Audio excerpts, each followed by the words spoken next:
हरे कृष्ण। सभी हरे को कृष्ण। दंडवत प्रणाम। प्रणाम।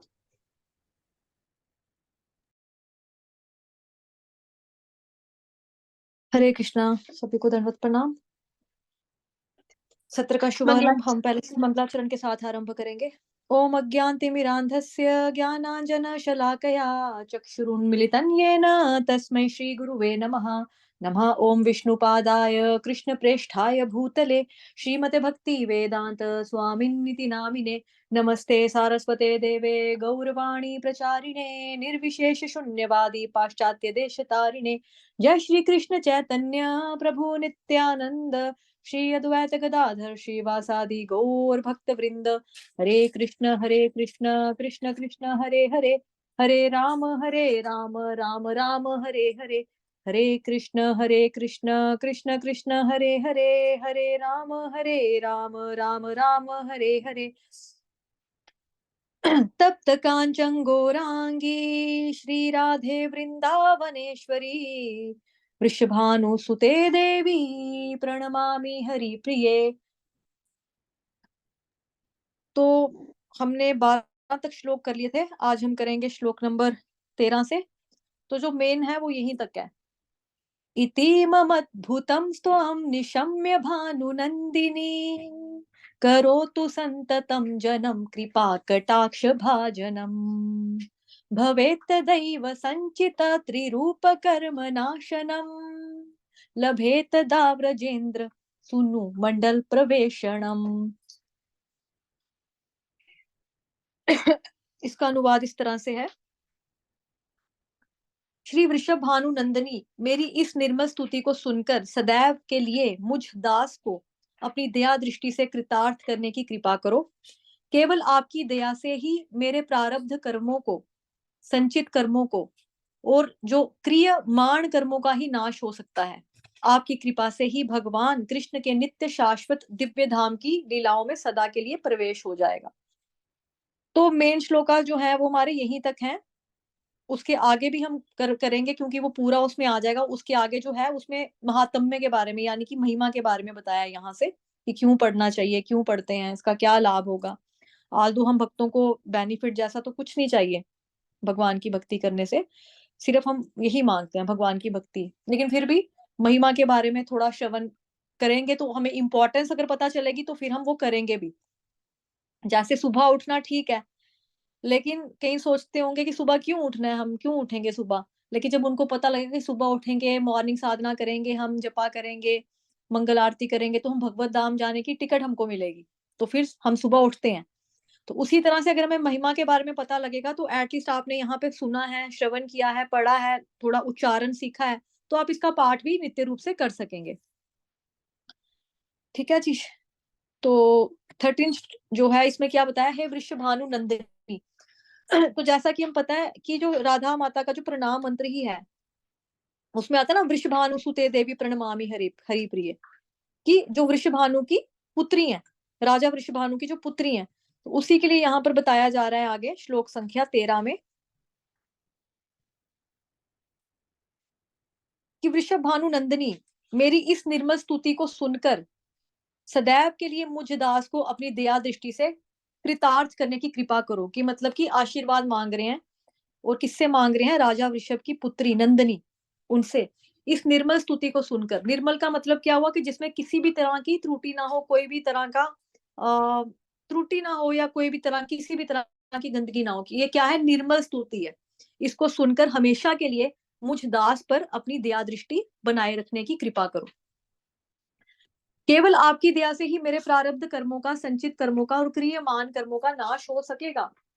तो जो ये है इसमें बताया गया कि मेरे प्रारब्ध कर्म, प्रारब्ध का मतलब क्या होता है, कौन बताएगा?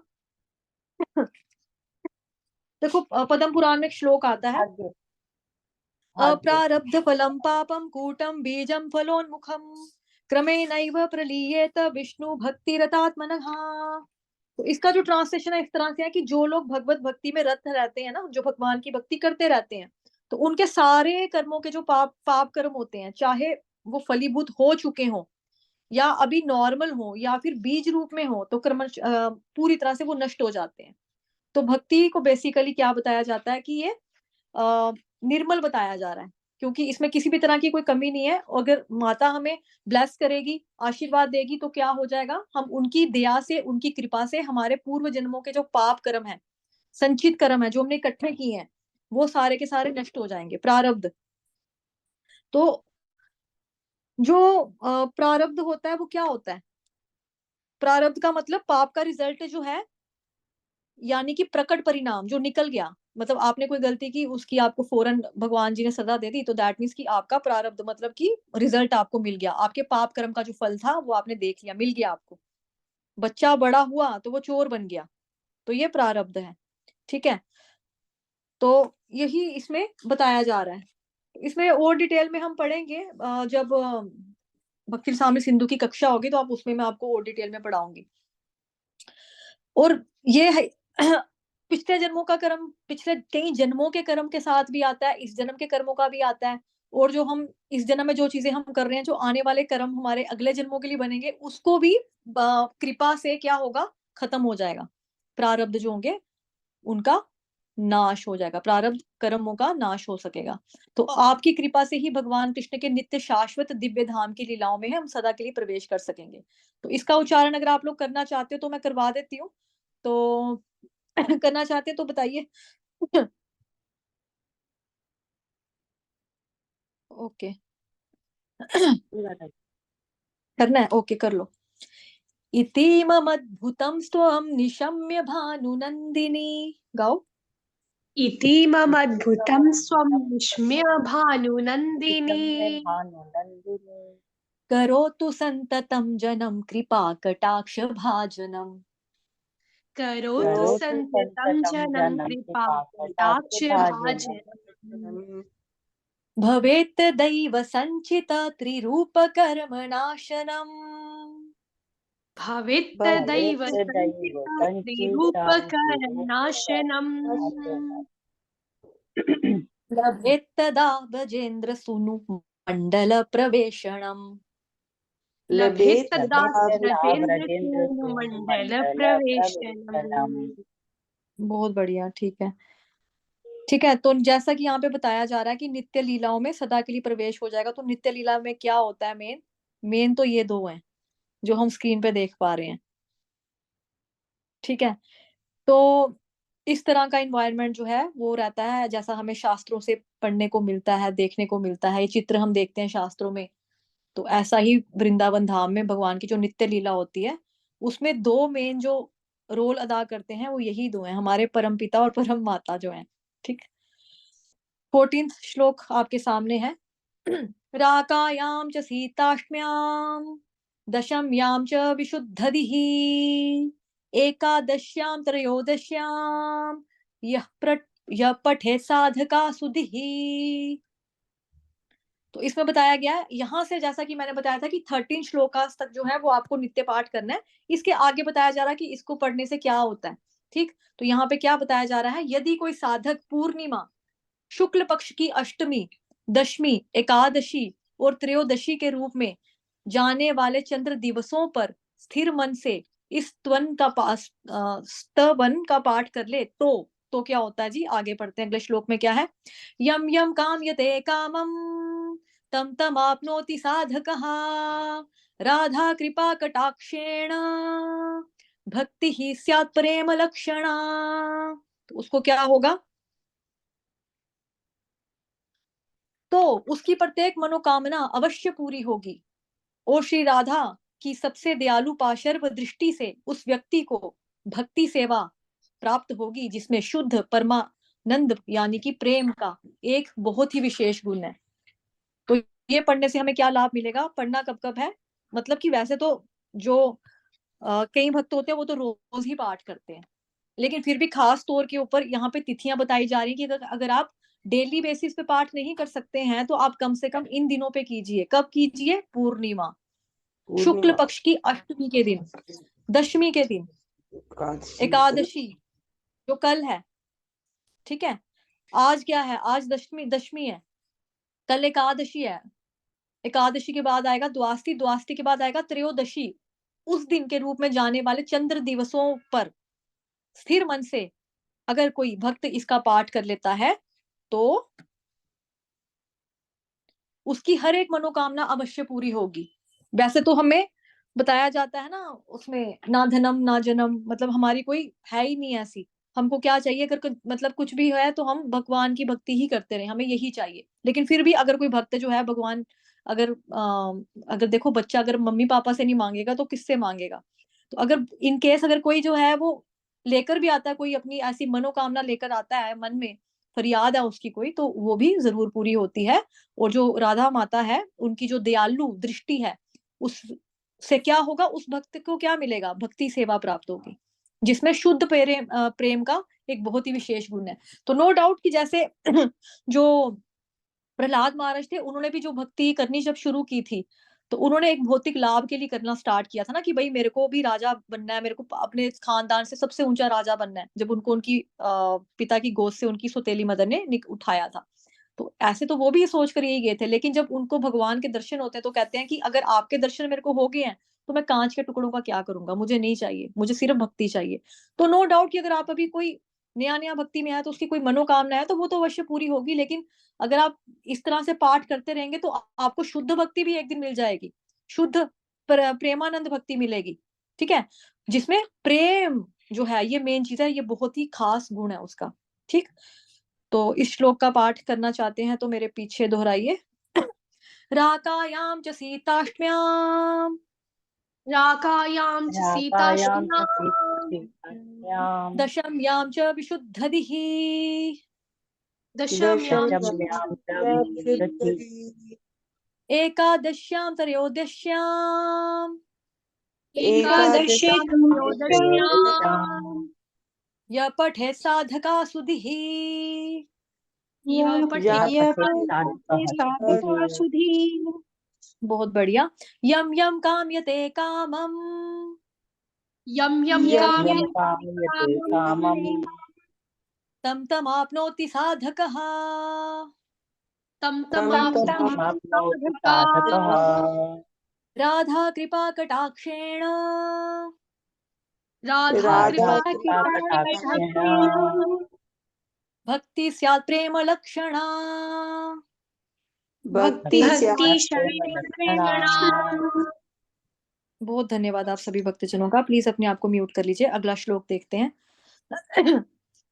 उरुद्घनेनाभिदग्ने रुद्धग्ने कंठदग्नके राधा कुंड जले स्थिता य पठे साधका शतम। वह अभ्यास करने वाला भक्त, क्योंकि जैसा कि पिछले श्लोकास में हमने देखा, उसमें क्या बताया गया कि जो भक्त भक्ति ही गाएगा ना, कृपा कटाक्ष, तो जो भक्त गाता है तो उसको क्या मिलेगा। तो यहाँ पे जो वह शब्द है बेसिकली वो भक्त के लिए बताया जा रहा है कि भक्त, जो भी ये भक्त अभ्यास करता है, क्या ऐसा अभ्यास करता है जो जांघों तक, यानी कि थाइस तक, नाभि तक, पेट की जिसको क्या बोलेंगे, बेली बटन इंग्लिश में, और हिंदी में हम नाभि कहते हैं, पंजाबी में नेवल तुन्नी कहते हैं, वहां तक। हाँ, छाती या गर्दन तक राधा कुंड के पानी में स्थित होकर 100 बार इसका पाठ करता है तो क्या होता है, तो पढ़ते हैं।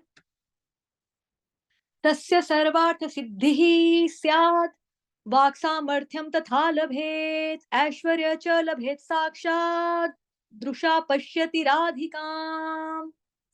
अनुवाद देखते हैं इसका। वह जीवन के 5 लक्ष्यों अर्थात धर्म, अर्थ, काम, मोक्ष और प्रेम, ये हमारे 5 जो है वो बताए जाते हैं लक्ष्य। धर्म, अर्थ, काम, मोक्ष और प्रेम, ये जो रेड पेन से लिखे हैं मैंने, मतलब रेड इंक से लिखे हैं, इसमें पूरी तरह से पूर्णता प्राप्त कर लेता है। तो धर्म का मतलब क्या हो गया, धार्मिकता। अर्थ का मतलब क्या हो गया, आर्थिक सफलता, कि ठीक है धर्म में तो लगे हैं। अब जैसे हम लोग भी हैं, हम में से कई लोग जो हैं वो जॉब भी करते हैं, धर्म धार्मिक क्रियाएं भी करते हैं, और साथ ही उनको फाइनेंशियली स्टेबल भी होना है, तो अर्थ जो है उसमें आर्थिक सफलता भी मिल जाती है। काम यानी कि इच्छाओं की पूर्ति भी हो जाती है, क्योंकि ऊपर हमने क्या पढ़ा कि मनोकामना जरूर पूरी होती है, तो यहाँ पे तो गारंटी दी जा रही कि जरूर पूरी होती है। ऐसे ही यहाँ पे बताया जा रहा है कि काम यानी कि इच्छाओं की पूर्ति होती है, और मोक्ष यानी भौतिक अस्तित्व से मुक्ति। उसके बाद अगला स्टेप प्रेम में पूरी तरह से प्राप्त, प्रेम को वो पूरी तरह से प्राप्त कर लेता है। उसके बाद और क्या मिलता है, वाणी सामर्थ्यवान हो जाती है। मतलब क्या, जैसे यहाँ पे था ना श्लोक में 17 में, वाक सामर्थ्यम, वाक किसको बोलते हैं? वचनों को, जो चीज हम बोलते हैं। सामर्थ्यम, सामर्थ मतलब कि हाँ जी, जो बोला वो हो गया, वाणी सामर्थ्यवान हो जाती है, अर्थात व्यक्ति को वह शक्ति प्राप्त हो जाती है जिससे कही हुई बात सच हो जाती है। तो यूजुअली आपने सुना होगा कि लोग कहते हैं मेरे मुंह में 32 दांत है ना, मेरी बातें सच होती हैं। तो अगर किसी के 32 दांत जवानी में है लेकिन 40 के बाद एक आधा टूट गया तो उसके बाद उसकी बातें मतलब नहीं होंगी, तो वो तो टेम्परेरी बात होगी। तो यहाँ पर क्या किया बताया जा रहा है कि वाणी सामर्थ्यवान हो जाती है। बट एक चीज मैं क्लियर कर दूं, जो भक्त होते हैं वो इन तरह की सिद्धियों में बिलीव नहीं करते हैं, वो केवल भक्ति ही करना चाहते हैं। बट ये हमको फ्री में साथ चल के आ रहा है, मतलब एक के साथ एक फ्री मिल रहा है। अगर आप भक्ति करोगे तो ये भी हो सकता है, ये भी हो जाएगा। तो व्यक्ति को कौन सी शक्ति प्राप्त होती है? वाणी सामर्थ्यवान की, कि जो वो बोलेगा वो पूरा हो जाएगा, वो चीज हो जाएगी। दिव्य ऐश्वर्य प्राप्त करने के कारण व्यक्ति अत्यधिक ऐश्वर्यशाली हो जाता है और श्री राधिका को अपने सम्मुख देख पाता है, यानी कि अपने आमने सामने मिल पाता है। जैसे हम लोग अपने घर वालों को देख पाते हैं, अपने कोई ऐसे बंदे को आमने सामने किसी को हम मिल सकते हैं, तो उस वे में हम माँ को भी हम उस मतलब मिल सकते हैं। तो 16वां और 17th देखना था ना हमने। उच्चारण करो। उरुद्घनेनाभिदग्ने उरुद्घनेनाभिदग्ने रुद्रघनेनाभिदग्ने धग्ने कंठधग्नके हृद्दग्ने हृदघ्ने कंठदग्ने कंठदग्नके राधा कुंड जले स्थिता राधा कुंड राधा राधा चले कुण्डजले स्थिता य पठे साधका शतम् या या पठे या पठे पठेत् साधका साधकः शतम् सत्यम् तस्य सर्वार्थ सिद्धि स्यात् तस्य तस्य तस्य सर्वार्थ सिद्धि सर्वार्थसिद्धिः सर्वात् स्यात् वाक् सामर्थ्यं तथा लभेत् वाक् सामर्थ्यं वाक्सामर्थ्यं तथा तथा लभेत् लभेत् ऐश्वर्यं च लभेत् साक्षात् दृशा ऐश्वर्यं ऐश्वर्यं च यं लभेत् पश्यति लभेत् साक्षात् साक्षात् दृशा पश्यति पश्यति राधिकाम् दृश्या दृशा पश्यति पश्यति राधिका राधिकाम्। धन्यवाद आप सभी भक्तजनों का। तेन तेन स तत्क्षणादेव तुष्टा दत्ते महावरम् येन पश्यति नेत्राभ्याम् तत्प्रियं श्याम सुंदरम। इसका अनुवाद देखेंगे। इससे श्री राधिका इतनी प्रसन्न हो जाती है कि वे तुरंत महान वर दे देती है। और वह आशीर्वाद क्या है? अब देखो, पहले तो माता ने क्या आशीर्वाद दिया कि पहले आप इन पांचों से मतलब धर्म अर्थ काम मोक्ष प्रेम, इसमें पूरी तरह से सफलता प्राप्त कर लोगे। उसके बाद आपकी जुबान जो है उसमें शक्ति ऐसी आ जाएगी कि जो बोलोगे वो पूरा हो जाएगा। उसके बाद क्या होगा? भगवान माता आपको इतनी कृपा आप पर देगी कि आप उनको आमने सामने अपने से मिल पाओगे, आप उनके दर्शन साक्षात दर्शन कर पाओगे।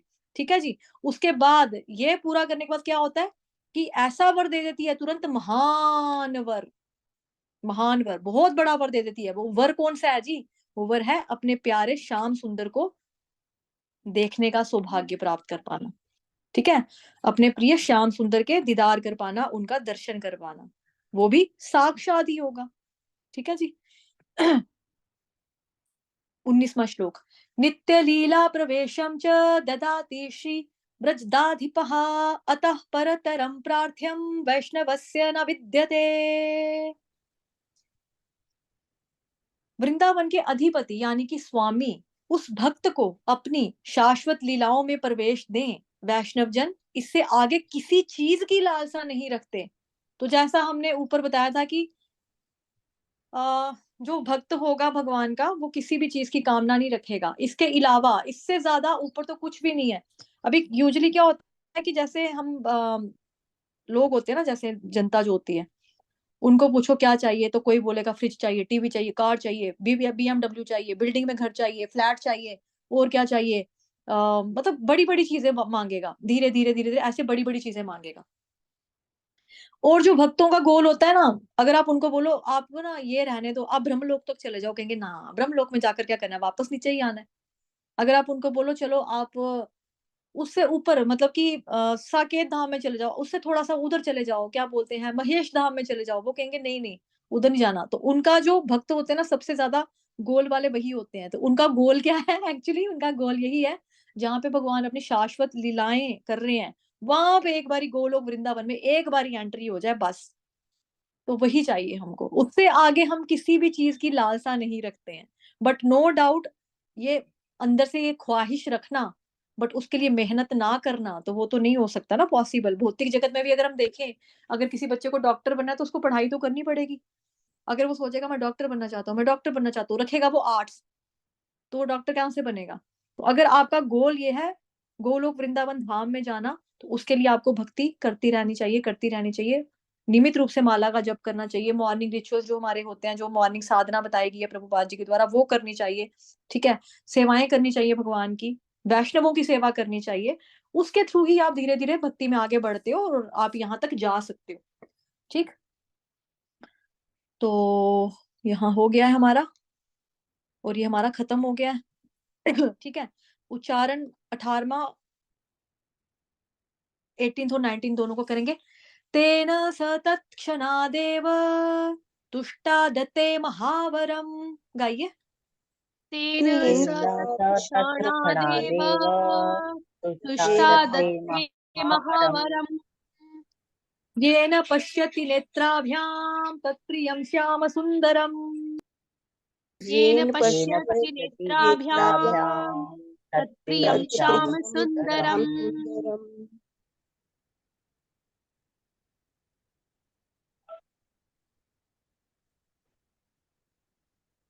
हरे कृष्णा। एक बार दोबारा से उच्चारण कर लो,